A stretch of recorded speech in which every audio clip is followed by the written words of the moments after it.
jayagalo kisigaza. So in this transitional period, I also believe there will be many challenges, but Uganda is better off running its own utilities rather than having dished out to companies like Umeme and others. Nekyentya kyenyina muware is banabagalo okulyanga bwe mubategedde is to try and replicate Umeme bagisalemu company 3 nga zefuula zi service providers. Nze nkuwa technical support mu technology oyo nalyako ekitundu ku unity. Nze nkuwa clean up service.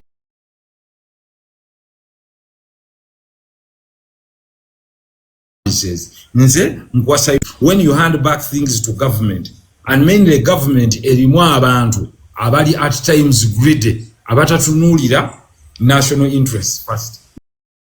So nange nzire mukao that you can. Is that okay? Yes. We have to understand obuzibu bwonna honorable bukomawo era Museveni okweremeza mbuyinza. Museveni system zimulemeredde. You have to understand that Uganda kumasanyalaze esinga kukozesa hydro. Nate hydro ebera ku weather okusimba emiti. Mwina okujjukira yabalema n'okuzimba okumaliriza. If you look at the system, why? Because Museveni akera kumacha nagamba fine tugenda kati kuzimba Karuma Dam. Nakwasa say hypothetically na Duke. Nti Duke goli ku Karuma Dam. Karuma Dam yonna sente ne bazimba in the system. Kati Museveni omo Patricia, just a second. Yes, Karuma Dam nga yali complete and commissioned mu 2024. But it is the biggest problem of Uganda's electricity. Ekyo kimanyi. But it is commissioned. Supplying amasanyalaze. Commissioned doesn't mean that it is working. Ekola, we get 600 megawatts. Naye tugende ku kiri kyobadde ogamba. Nagamba fine. Ne baleeta kati Uganda buli muntu honorable ekyo kimanyi. Buli muna Uganda kati alina solar panel. Solar panels ezo at the end of the day nazo zi interfering ne hydroelectric power. How?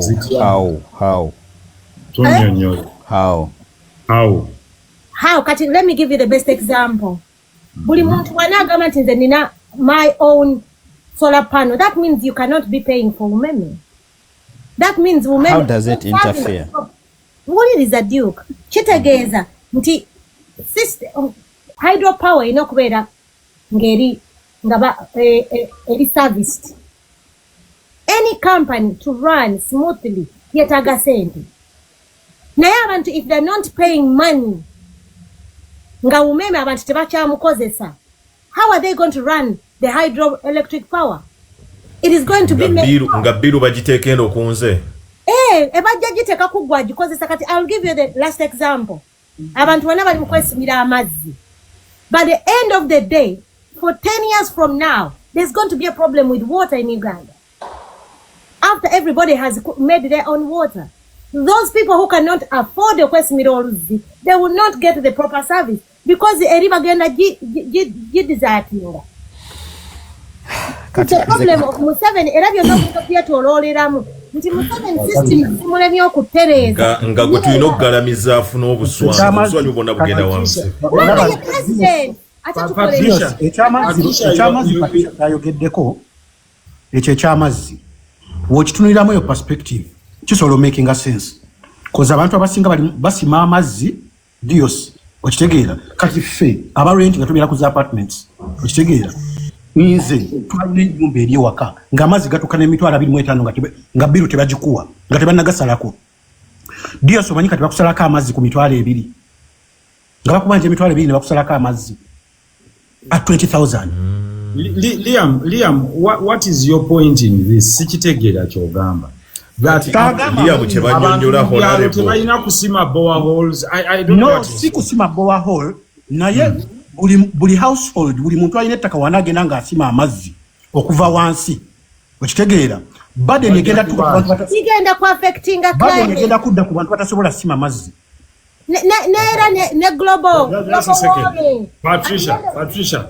just a second. I want to first of all quash your 2 points, both on water and power. Now, and the US and everywhere, they are encouraging people to use what we call clean energy, including solar. In fact, a tax rebate. Nti singa ogula pano noziteeka sheets let's say mabati go etc, you retain a lot of power. Joina jokozesako nogikozesa, the excess you resell it back to the grid. Actually, it is an opportunity. It is an opportunity when people go for solar because it lowers the pressure. Kuzino zogamba hydroelectric dams ne tuchandolinga amasanyalaze ago to industrial production, which is falling short of power. Meaning amasanyalaze agasinga obungi tegali for home consumption, domestic usage. The most important thing with power is to drive industries. Kubanga zezisingo getaga. When industries are running at low production, chitegeza the cost of goods and services will be higher. Chitegeza nti abantu bwe tubafunira alternative sources, though zandibadde actually driven by government, but I hear it's coming up with a 50 to 100 megawatt plant eya solar wano mu northern Uganda near Gulu. Nekyengezako kugamba nti kino kyogamba nti when less consumers consume hydroelectric power and resort kibeera kireetawo gano okubeera expensive. Actually no. Kubanga during times of production abo mu industries baagala nnyo gano amasanyalaze. As we are also moving to the standard gauge railways n'ebirala, more power will be needed mwezo infrastructure nga railways n'ebirala. So there will be no shortage. Actually Uganda needs more power. Agasigaddewo bannayuganda baba tebagasobola gakonsuminga, you export it because you get more money exporting power than subsidizing it for the locals. Kyekiri kyongambye nze n'onsanyusa nti singa Uganda egenda mu manufacture za solar panels ne zibeera cheap, lwaki naabisa hydro nga bamuseera nga nsobola okugula solar panel gyenfunira obwereere ng'erina solar heater yange n'enginaabisa, oba solar cooker yange n'ennyamba okufumba n'enfumbako mu kyalo, nze ndowooza oba solar stove n'efumba. For me, I think it is an opportunity in its own way. I was making an argument, Honorable, can I make a comment? Based on Rega's question, what is the problem of Yaka? I was only answering because we have a problem of maintenance in Uganda. Simply because. Can I make a comment on that? Honorable, Watugambye. Yes, Watugambye, your submission about solar is valid. Ne Watugambye nti bonna bali behind the algorithm ekola meter ebala amasanyalaze gaffe, there is a way they are earning out. They can. I said they can. I didn't say they are. Okay, there is a possibility. Yes. And I know now Wadenga Uganda is taking over now as the country through UEDCL. I think bayinza obutakyagala nnyo ne okwempoweringa the solar industry okula nga weekuze in developed countries nga zolaba Germany nga whatever, nti abalina solar they give to the national grid. So how are we going to find solutions to that? Because it might be a cascade chain nga eri feedback loop nga balemesa solar balemesa amasanyalaze in order to earn more. Nti twavudde mu umeme ate ne tudda mu birala naye ate tuyinza okuba twavudde mu flampe ne tugwa mu muliro in the long run. What is your say on that, both Honorable and Duke? Okay, yes, at the moment I think even solar panels are zero rated on VAT. So there is an encouragement for clean energy in Uganda at the moment. Honorable. Yes. Your aunt guy is zero rated. Mister, Mr. Lubega, can I ask Mr. Honorable my questions before he gets off? No, I'm here, but let me respond one to one because you technical gundi yamasanyalazo. So zero gundi ziri zero rated. Chebaita zero rated for VAT chitegeza tezijibwako musolo zero. Boboso ma tax code zero rated. So chitegeza there is an encouragement to drift towards solar. Donze chenandi encouraging is to manufacture these solar panels from Uganda, to exporting akone neighbors of South Sudan, etc. But why was I talking about Karuma? Patricia Chayo get there will be competing interests. No, Honorable. The demand for power in the region is so high that Uganda, South Sudan, DRC, Rwanda, Burundi, Kenya need power, and we are nearly exporting it even as far as Ethiopia. Karuma. Ne Isimba dams weziri era zikola naye they are not maintained. Okay, in our new government we shall change it. Honorable okimanyi bulungi nti Isimba ekyo ekintu Patricia bw'akyogera Mr. Honorable. Yes. Nsaba Duke atuddemu ku ky'amasannyalaze. Kiri bwe kiti Patricia ekintu bw'akyogera Honorable tukkirize there is some truth that comes with it. Right. Nti bw'akugamba nti if people shift, I know world over we are shifting to net zero, we are shifting to going greener. Ekyo fenna tukimanya abakimanyiko. I won't stereotype. Bwe tugamba nti abantu bashiftinze bafezinze away from the National Water and Sewerage Corporation okubeera nga ebasupplyinga amazzi bagenze basimye shallow wells zaabwe bafunye alternatives. Tulina kye tuyita service charge ebeera incurred, and obviously ebitongole bino tebigenda ku charginga service charge okusinziira ku bantu be batalina, okusinziira ku bakasitoma be banaaba balina kwe bajja okusinziira through their regulators, through their regulatory bodies balevinge bagambe nti service charge kakati ekitongole kya UDC tusaba 3,360 okusinziira ku bakasitoma be tulina betulaba mu system kyekijja okubeera kyekimu ne mu mazzi ekyo. However tetujja kulooza nti biru yange erinnya olukubanga balina abantu bato eyo biru yo mwami Lubega bwatasima amazzi nga biru ye ekola ki gwe erinnya because kati mufuse batono kati sample space bayina ate kati dyoko example esinga erina wano olaba asima amazzi kangenda ku example ya mzeyi wange yasima amazzi wali ensangi okitegeera we yasima amazzi n'ateekawo tanka n'abamudiridde bagula ku ye okitegeera kati nze kyekimu kati nze mwami Lubega nze nasima amazzi I wonder, just a second, I wonder why you don't see that as an opportunity. I just actually wonder. It's an opportunity. It's an opportunity. Just a second. I think we think and see from different wavelengths. When people bring in solar panels, there is excess power for industrial use. It's an opportunity.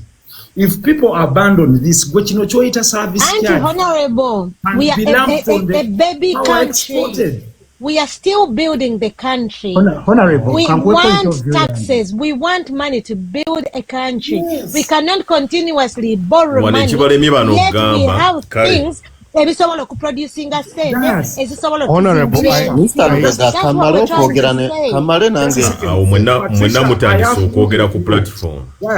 I agree with them. We need money to build a country. You need taxes. But this person abadde asasula emitwalo 12 ng'agisasula UEDCL oba abadde agisasula emitwalo 3 yeegulidde solar panel for 1 million in a year n'asaving $1 million, meaning agenda ziza mu production through capital empowering eggwanga. I don't see why you don't see this as an opportunity by people looking out for Honorable, kanchi kunnyonnyole wano katono nnyo. Honorable, ku muntu omulala yenna abakikoze noli ne wakinsembereza munansembereza amazzi agasimye. It's an opportunity to me. Okitegeera naye twogera ku system gye tulina okitegeera etakisinga abantu. Nze nyinza obbanga simye waliyo omuntu atalina busobozi bugasima omusolo shift y'omusolo ebadde nzigibwako service charge oli agenda jinkaringa. Yes, that is true. Okitegeera oli agenda jinkaringa. Honorable mutegera argument y'abana abantu bonna abali wa Honorable regardless of oba ekitongole kirina okubeerawo mu mbeera yonna kyovula abantu charging service charge kagabeere masannyalaze kagabeere mazzi kazibeere company z'amasimu okitegeera kati bwe banaabeera nga resource pool oba maybe the pool of the customers within which they have to levy their service charging ekendedde regardless bo balina okusigala mu business balina okusigala nga operatinga so bagenda omusimbi ogugonna nga baguteeka kufa abasigaddeyo kigenda okukolebwa mu ggwanga nga Uganda we tuli kuba tetulina agenda kuvaayo government erina okuba nga kino kye bagamba nti budget kati government erina okukolawo budget coveringa kwezo company okubanga abantu tebafuna buzibu obwo bonna nga government nga burden yeyo government kyovolaba ne mu nsi z'ebulaaya bwe kibeera nti singa bakeera ku makya ne baga cost of living erinnya government izijja mu play. That means mwene nyini ne mufuna power you as lost as Museveni kasita munaagendera ku bintu bya textbooks and that is exactly what Museveni says. You know they are saying tugenda ku stopping abantu okusima amasanya amazzi gaabwe. I'm telling you. But yabwe bagamba. Yes.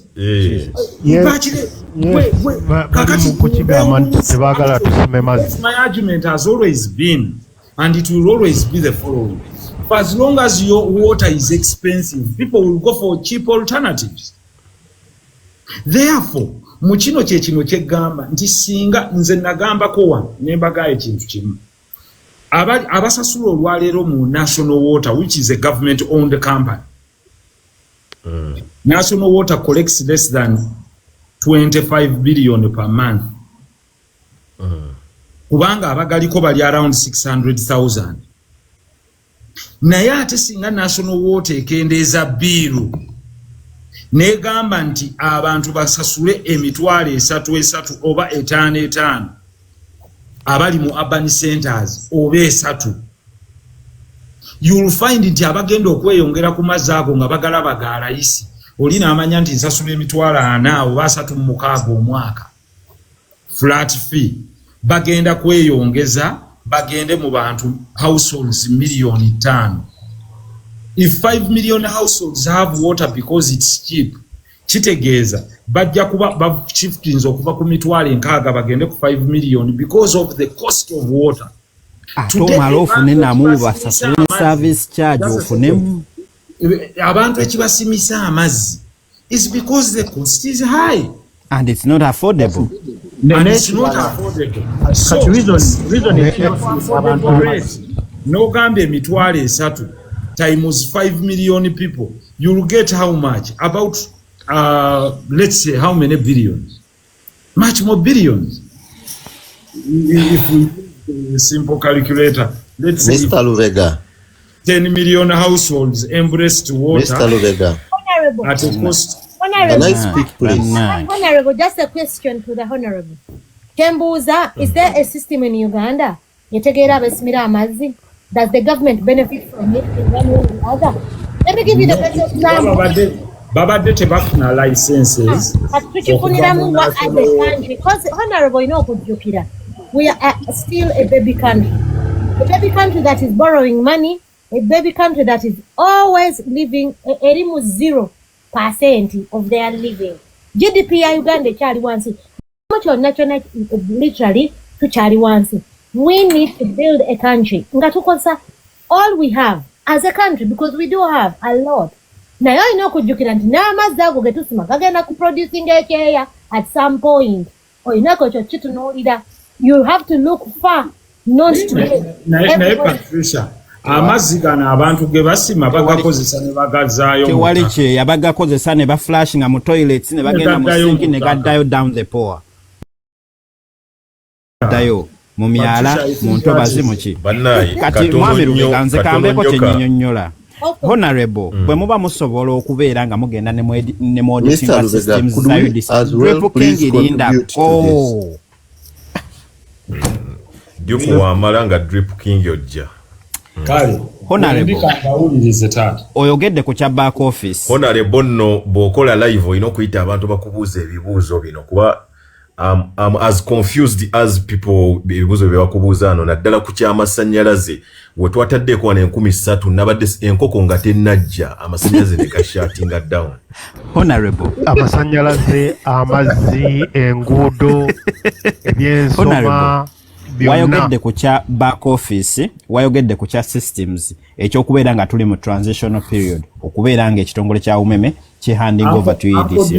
Uncle Duke waliwo ataddewo message wano n'agamba Duke teyeerabira nti newaabwe tebafumbira ku masannyalaze bafumbira ku gas.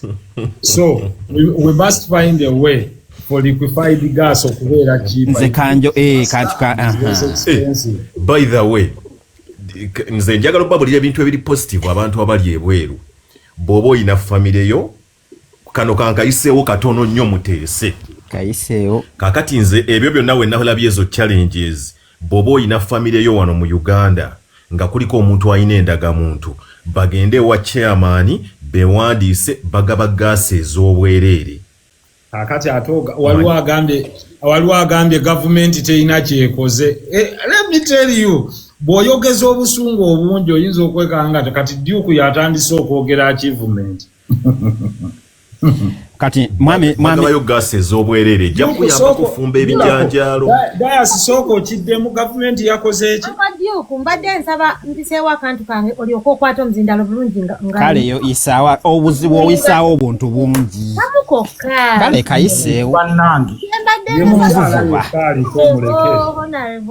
munvuvuba tesigenda kuvububa kakati okusima amazzi kuyinza kutya okuleeta climate drought kubanga kukozinga problem in weather patterns. Weather patterns chechi onasina amazi enkola egenda kubeera tekyajja jjukira already Abannayuganda tebasimba emiti bagitema bagikolamu amanda and all that kind of thing n'okwokyererera. So where are we as a country? Gwolowooza weebuuze omulajja gamba nedda naye if you read ngaffe abasoma geography this can be a problem.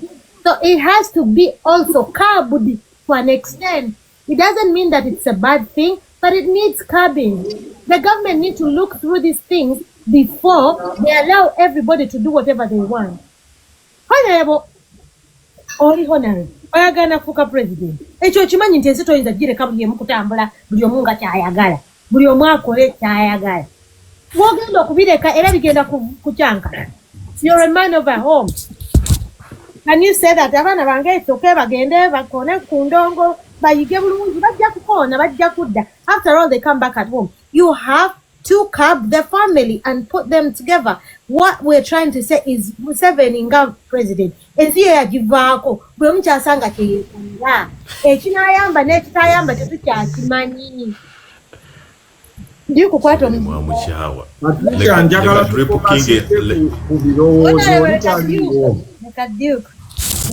Honorable nze bannaye kanjogera ekigenda okutuyamba katono. Honorable kale Duke tuli mu kutransitioninga phasing away from umeme tugenda mu UEDCL. Ekintu wakyogeddeko ate wakyogedde n'enkikakasa nti ddala you have attention to detail. Wayogedde ku kya systems okubeera nti bayinza okuba we bahanding over maybe wano we mwasalira ku ssente zaabwe za compensation maybe ne bakola ki ne bakendeeza oba mbo ne bagamba why katwesigalizeeyo ezenkalira. Mwami Lubega naye wakyogeddeko n'ogamba oba bano bali mu ttaamu egenda. Let's audit the system. Umeme yalina system zaayo Open ICS, UEDCL yalina system zaayo tetumanyi bwe baziyita. Tugende tuzauditinge tulabe bwe tubeera nga tugambye nti tuauditinga vending system bwengula amasannyalaze wano nengulayo wa mutwalo gumu. You can do spot audits. You can do spot audits. Honorable mulina mandate esobola okukola bino ebintu byonna. Simanyi nti oba naawe oli kakiiko, but however, I think those people on that committee balina mandate. Mukole spot audits around the country, because UEDC are taking over a rolling in the whole country. Tetukyalina ba subcontractors. Mukole spot audits, omuntu avendinga omutwalo, ogulabe nti bwaguvendinga ajumani, bwaguvendinga entoloko, bwaguvendinga Nansana, Bushenyi, Mbalala, kikola kitya. Bwe mumala okumanya nti kiriyanze bags zonna mu system, then kiddeyo kakati tukola awareness mu bantu, tukola awareness mu bamwami Lubega, biki bye mukozesa mu maka gammwe. Okozesa kuka kikaaki, bw'osoma name plate ku fridge esoma ki, power oyingiza mmeka, frequency ki, oyingiza ku rate ki, consumption yeri etya, because it's not all size fits all. Dioko mzemba buli buli muntu ajja mu comment section ali mu complaininga ku masanyalaze nga bwe nabagambye. Dioko mu government ya ku drip king nda kumuwa obwa advisor ku nsonga z'ebyamasanyalaze. Mr. I want to start with one who is on the platform. Gwani alowooza nti buli advisor wange agenda kuba wa kusasula. Agenda kuba wa advisor. Wamagenda maaso Duke. So listen. Kampe drip king. Waya. Patricia nja kuwa ekifo. Yes, please. I want to thank everyone who has taken time to be on the platform for Mr. Luba. Njakuwa mu ministry ya jendo mu gisobolera ddala. I want to thank everyone who has been able to stay with Mr. Lubega on this platform, and thank everyone who has taken time to think about the country's development. However, Mr. Honorable and all my fellow brothers on the panel, amidst all what we have spoken, we are looking at only electricity. But I have one question that is going to benefit us in each and everything that we are going through. We are going through a lot. Number one, Mr. Honorable, how does the government resources apparently who have been existing and the committees subdued to work on each and every sector in the country benefited the citizens? Apparently, for example, we have been paying taxes. Even now, we have been paying taxes. How does the tax that we have been paying for electricity, for the government schools, KCCA, benefited the committee? For instance, electricity. People have been paying service tax, which is been even supposed to be part of the money that would have been covering now the high cost of the electricity. Because the reason why we're paying the service tax is hopefully to avoid entity from high costing the citizens or the consumers. For instance, when you look at as well the accommodation, how does the government provide us? Because the tax we are paying is supposed to be handling on the following. It's supposed to be handling on the accommodation of the citizens which are not able. Actually, we should be having free accommodation for citizens, for instance, the lame, the elderly, and etc. So, but we're looking at electricity. Yes, the cost of electricity and water is high. But even the other things that we think it's proper, we have not benefited to. There is no proper development because the tax, we need to pay the service, any service tax, when we know that, yes, this service tax is going to be added, is going to reduce the cost of power, is going to reduce the cost of accidents in the road, is going to work on this and that. Honorable, as you're going that, Mr. Liam said something very good. He said something about water system, how the village people have been able to share the water system in the village. Honorable, you cannot sell, for instance, sell food from your house to the neighbor before your people in the house eat.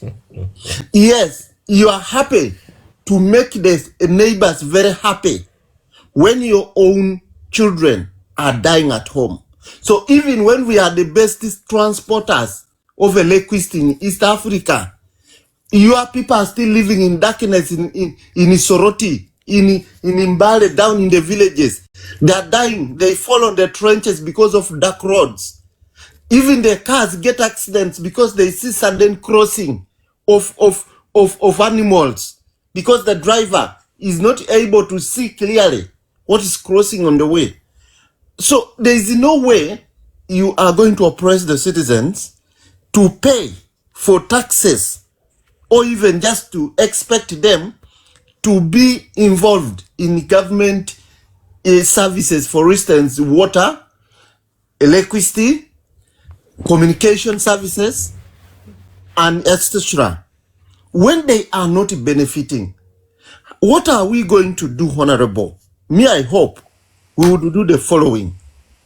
For the elderlies, if we are not able to give them sustaining allowance, I would expect the government would have had a reserve of cheap food.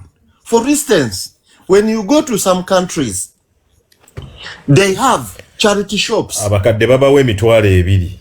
Ebiri buli mwaka, ebiri kitundu buli mwaka. But no one, not all, not all of them are getting it. Not all elderly people get By that the money. Mr. Lubega, not all elderly in Uganda get even the 20,000. Mukadde kisinziro kaddi And what yotya. can the 20,000 do to the elderly for a month? Akatono kazira muliiso. No, Kisinziro. I'm asking you yourself, Let's be fair. what can the 20,000 do to you as an individual today in that country?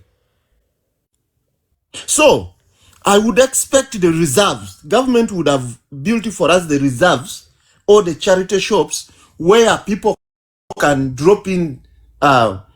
Maybe, for instance, Mr. Honorable bought food in his house is too much. He's going to travel. He can take this food to the charity shop where those who are not able to have a meal yesterday can go and show their cards that they are vulnerable and they are given that food.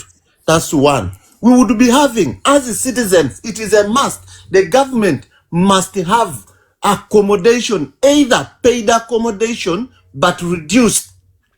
Citizens would at least pay half, and then the government pays half under the council or under KCCA, managed houses managed by the government, which we are paying the taxes for. And that is only during the time any disaster. For instance, people of Mbale, they have received landslides. They don't have where to be. They would be taken there and they start life there. For instance, someone has lost the business. He has a government program that is going to come back and boost. That's kind of the development everyone is trying to look for. Not everyone hates the government, but because the government is not providing exactly what the government must do, the government is dancing with the ignorance of the people. The government is taking the advantage of the community that which are divided to monopolize them. However, Mr. Honorable, you've been in parliament for long. I am happy. Honorable Kuoli. No. I'm speaking mostly because it is a legislator. It is not in a bad way. Legislator, yeah. So, Honorable, you've been there in parliament. Thank God you submitted some of the things, including the recent one you submitted was computer misuse. Thank you. But we are encouraging these same children. We want them to be highly taught in technology. Where is any of the government skilling program in computer institution or any institution for government that teaches these children good use of computer misuse, which is you find in other country that computer systems are everywhere. There is government programs that even teaching a child right from the childhood. If you say you want to deal with IT, you start your IT practice and know how you control your browsing data, how you control your footprints in a social media, how you protect your identity in a social media. That is also a big challenge. Good. Just allow me. Thank you for people. Leave the guy to speak. One, his points are good. Drip raises wonderful points. I'll start with the latter. First, you talked about the issue of digitization. Bato baguhandize mu Uganda kuba abantu emiranga because njagala ategeere Honorable, please, you mix Uganda and English. No, drip abitegeera yagadde listen, muleka ddamu ye yeesalirewo mwebale nnyo mwebale Duke, listen, Oluganda nutegera naye simanyi okunyonyola ekintu kati kabalo okunyonyola kasita oluwulira lw'ensonga ffenna tulufunemu lw'ensonga nti ffenna twakiriza okozesa Oluganda sensitive ne spank bantabukidde baze mu inbox. Now, Duke, going back to the issue, thank you very much, my brother. You sounded like you're from Teso. You know me, I was your coach. Don't pretend, mister. I was your coach in Ibugolobi. Tobetwala personal. Oyo nze yali bosi wange oyo golaba. Kale nawe tukuwadde obwadvisor mu RF.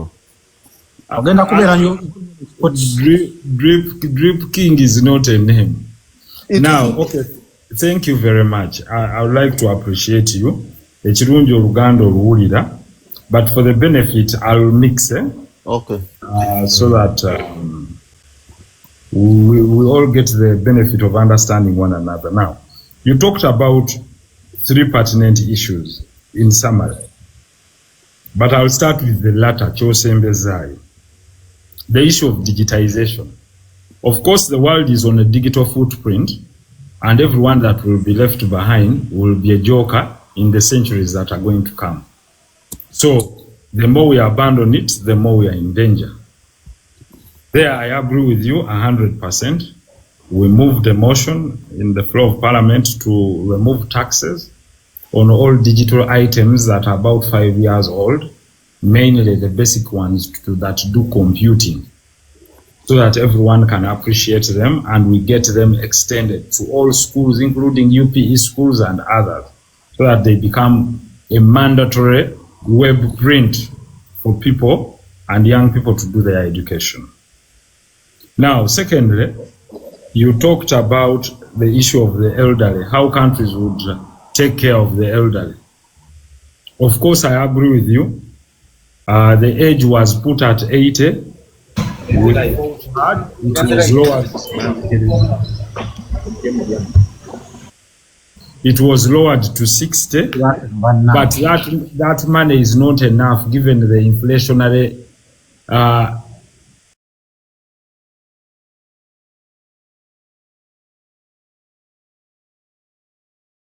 ngejimala febe tunaba tukuta obuyinza mu revolutionary front zabo twabagamba ekisooka omukate yenna ajja kujjanjabirwa bwerere nga national insurance.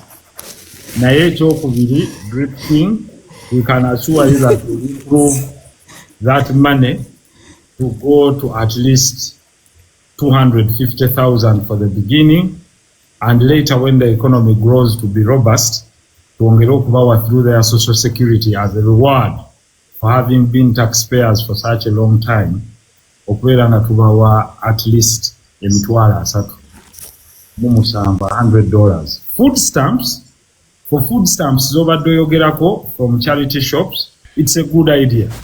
None of us can say when someone brings a good idea that we just wish it away. Yeah, that we just wish it away. Of course, being a good idea, we should also encourage our young people before retirement to create what they call retirement funds to be part of pension funds. Nti bw'oba obadde oli mulimu nga mwina nga ffe mu kibiina kyaffe, I would like to say that is coming up. We have what we call the village farmers forums. Through the village farmers forums, we want to empower them to be one. Not only do we give them seeds, but we also teach them of how to survive post being able to be productive. Honorable, I'm sorry, you're carrying this thing as what you're going to do. I'm asking what the government. I'm basing the government. Brother, I don't speak for what government has done. What government has done, you've spoken. You said it gives 25,000. So are you trying to say that I'm here to tell you what? Because you've already said the fact that government. Honorable, the legislator. No, ekyo twakyogerako because ebyo biri ku Hansard.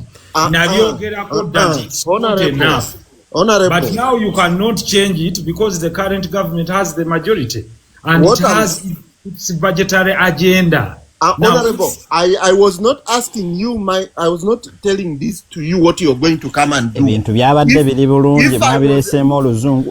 If I was asking you what you are, your party, or what your Drip King Sokol in the call. Drip King Honorable Nsonga gwe twogera naye kati ajjanga presidential candidate. Tasobola kunnyonnyolera. Honorable Nsonga cannot explain.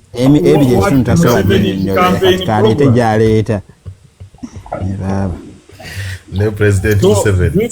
Drip King.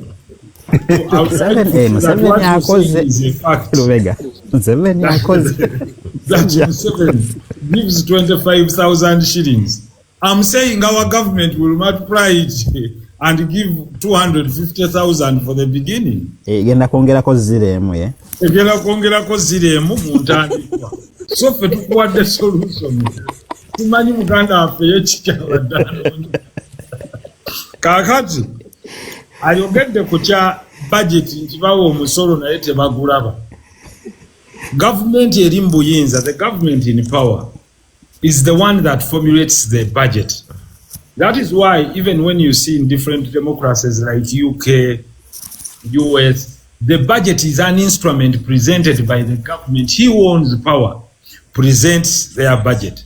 And the budget constitutes of the following: revenue and expenditure.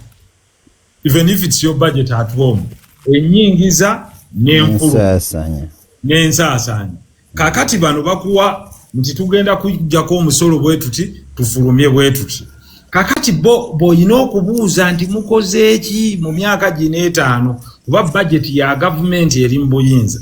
Kakati bo bagambe maybe tukoze oluguudo luno, tukoze eddwaliro lino, tukoze amasannyalaze wano, tutadde ssente mu military, tutadde ssente wano. Then you audit them over the 5 years and then you say you get our votes or not, because the budget is an agenda of government every financial year that must reflect its manifesto. Byeyayogerako mu manifesto nti twabasuubiza to secure your future. How will you secure our future? Is it by over taxation or by under taxation? So that is it. For us, that is what we are saying, that when we have power, we stand for a little bit of low taxes, but a spread tax burden where everyone pays a fair share of their taxes.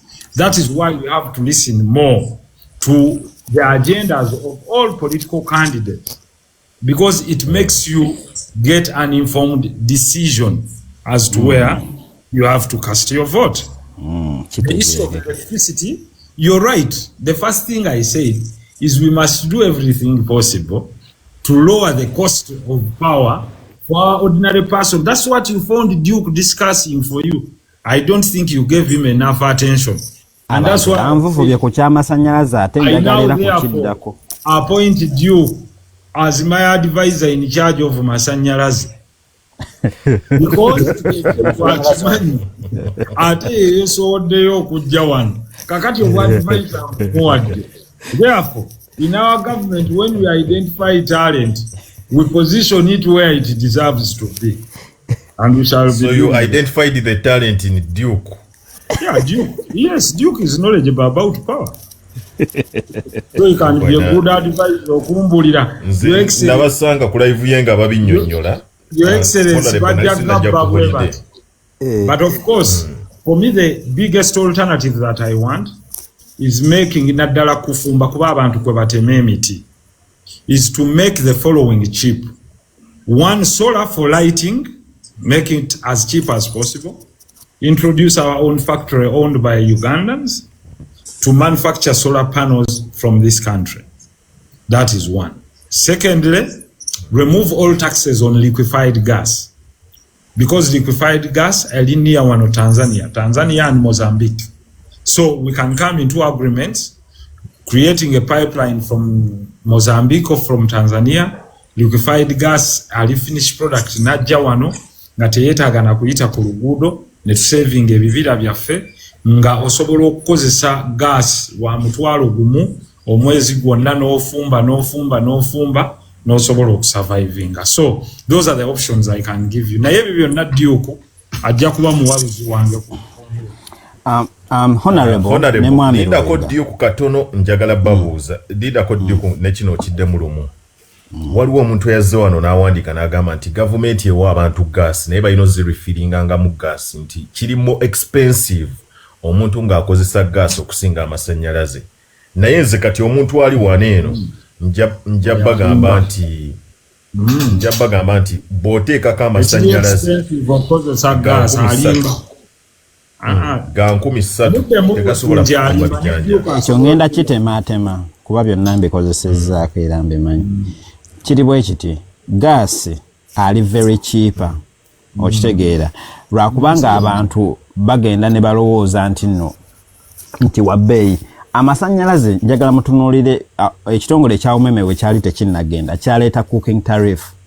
Naye nga cooking tariff egireetedde ku threshold ya unit 40 kilowatt hour. Who can afford 40 kilowatt hour? Like a bare minimum, like an average Ugandan can only afford 10 kilowatt hour based on statistics. An average. Nti tubaze omuntu wa wansi n'owa waggulu tulaba nti average la omuntu asobola kugula 10 kilowatt hour oba 20 okitegeera. Kakati bw'okwata cooking tariff n'ogiteeka eri ku 50 oba 40 kilowatt hour gwolowooza eyo tarifu ani agenda ogikozesa. Kitegeeza mwagenza okugituleetera nga temumaze kujja assessinga, temumaze kulaba oba eri realistic, tekitugasa okitegeera. Kitegeeza bantu tugende eri ku gas okitegeera. Waliwo omuntu omulala yabuze ekibuuzo. Ebyo byonna bijja kusookeranga wuwo. Abulano naawe ne gavumenti yo. 1 month. Onagambye gas asobola okukozesa 1 month. Oba ofumbira ku masannyalaze for 1 month tosobola sasula just mitwalo 6. Honorable okimanyi nga Isimba daamu ina infrastructure defects. Gina era abo bonna bwe najja mu buyinza ngenda kubakwa. Okimanyiiko nti tusasula service charge mu kitongole kya UEDCL naye omutima ngenda kubakwata gwofaayo kinkuganye ngenda kubakwata. Omuwabuzi wange Dias advisor wange yatandise dokolo omulimu andopera buli kimu. Duke is knowledgeable about electricity. Duke engineer wa masannyalaze is knowledgeable. Neba ne mukirize mbasibule sawa ziweze mukaaga ez'omutuntu zennyini ngende netegekesa musanvu nja kuba ngenda okusaalako. Amalogendeko out togendako out leero mwami Rubega. Njagala kutambuzaamu out. Gena mutambuliza wa gy'otali. Mutambuza emiti gy'amasannyalaze. Hey, Bane, thank you so much, Honorable Barokuita Kowano, Honorable Patricia Ssewungu. Abantu mwena bazoa ne mutesa Duke mwena mwebale kujja ne mutesa nze.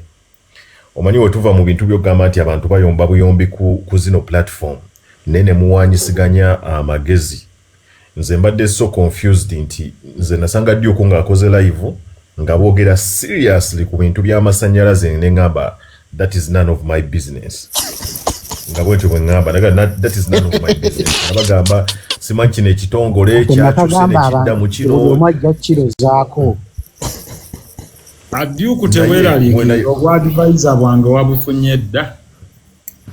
When I reached here, nenzijukireyo live nengamba bye bino abaana bye baali boogerako kuba nali nvuga eri mu industrial area ye wali wenakasitunuli abwe nti nenzijukira nengamba bye bino abaana bye baali boogerako ng'omuwala nkubidde essimu nangamba amasannyalaze ge wataddeko recently gaweddeko nembuuza what is happening nangamba nti okuva lwe baakyusa ebitongole bwe bati amasannyalaze tegasobola ag'enkumi esatu tegakyaginga ssimu.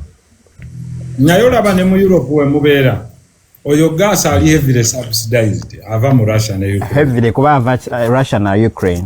Heavily subsidized. Nammwe ku masannyalaze mwali temusobola kufumbirako. Naye wano kakati ebintu bye tuliko tuli ku go green tuli ku net zero. Renewable energy is the hot cake. Eno omuzungu agamba gwe tokozesa kiri. Naye ng'akwadde alternative okitegeera. Ye gyateewa.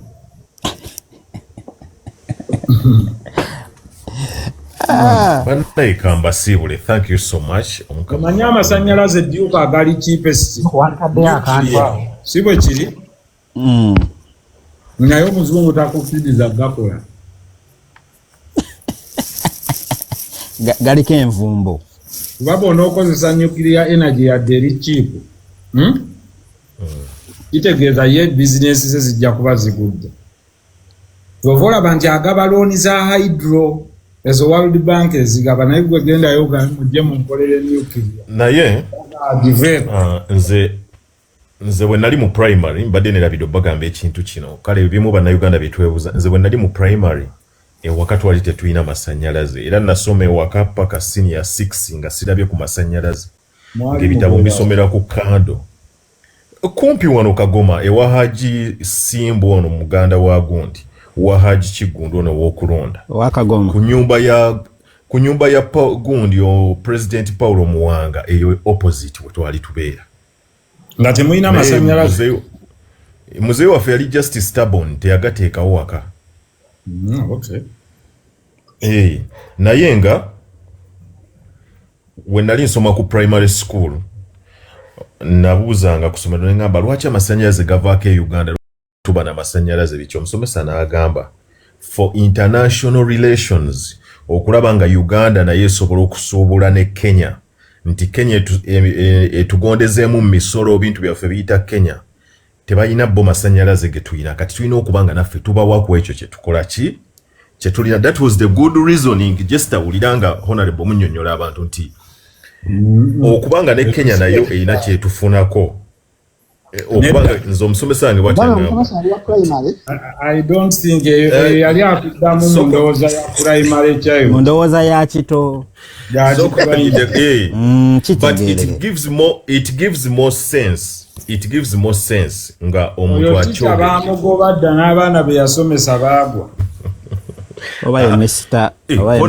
Honorable Nsireko abasomesa abansomesa be bakasiisiri bakalangala.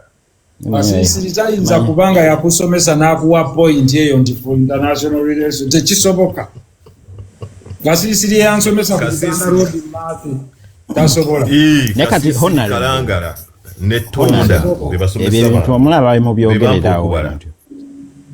Obuzibu bwe tulina buli bumu bwe tuta addressinga bino bintu nga tebinnagetinga nga tebinnasajjuka ogenda n'otunuulira abantu ne bagamba nti tusasula service charge data dduka data lwaki abadduka okitegeera ng'omuntu asasula service charge in this present day waliwo ataddeko wano nti amasannyalaze gali cheap e Kenya okusinga e Uganda ekyo alimbye. Ekyamasannyalaze okubeera cheaper oba gundi kisinziira ku government policies ffe kati Uganda tugatunda nga transmission bo be distributingira mu companies zaabwe ekyo si kyaffe ddala gali expensive naliyo ne luli ne December Mombasa anti abantu basitereotypinga nnyo naye abantu balina okujja ne facts okitegeera ne hunalebo omuti gumenyeka ewaka n'okubira ab'ekitongole bajja okugugira ate ne buba buzibu kyokka ate baba bakusaba bbiiru nga baagala okujja okukola energy auditing waabwe oba okunoonya stolen units bajjirawo kati newebuuza service charge akola kinga mungi envanagaye ngenda kuwa obuwabuzi eri yonna department wagitutte buliiko avuganya live eddako Duke live eddako ngenda kuleeta ogenda ku live ogamba nze omuwabuzi wa president yaddako ku nsonga z'amasannyalaze lwangambye wano mbu wewangulidde obwadvisor mu gavumenti etalibaawo ngenda kuleeta gwe kyokolanga gwe tomufaana baleka bulesi omuleka bulesi gwe nonnyonnyola byaffe bo bajja kugenda okulanga oli advisor ogenda tuleetera mwami Lubega ogenda tuleetera abayinginiya abaki kati ngenda kuleeta abantu abategeera data bw'atambula ono data gwe tukozesa ku masimu olw'ensonga nti sisuubira nti wano e Uganda we tuli bwe tukozesa TikTok erina ssente zeri mu kukyajinga aba MTN baani nga abantu bakozesa nti data gwe basinza okukozesa agenda ku TikTok because they don't pay oba Facebook oba ki naye ngenda kunoonyayo abantu bajje batunnyonnyola kati awo walabika waliwo bbulooka awo adduka nnyo emisinda wakati awo bbulooka awo gwe tutategeera ng'ate ziri ensi nga kampani ez'amasimu basasulayo nti eno app gye bakozesa tubasasule nga ne app zisasula emisolo lwaki si kyekyo lwaki data adduka nnyo wano ngenda kunoonyayo omuntu muleete wano kyeggwanga lino oliajja kati nze nyina data gwegula wa Airtel 8GB eza 4 days za mutwalo olinda freak ulira ezo tozigula zidduka nnyo ate kati gula zino ezaddeire n'omugamba 8 eba 8 munana guba munana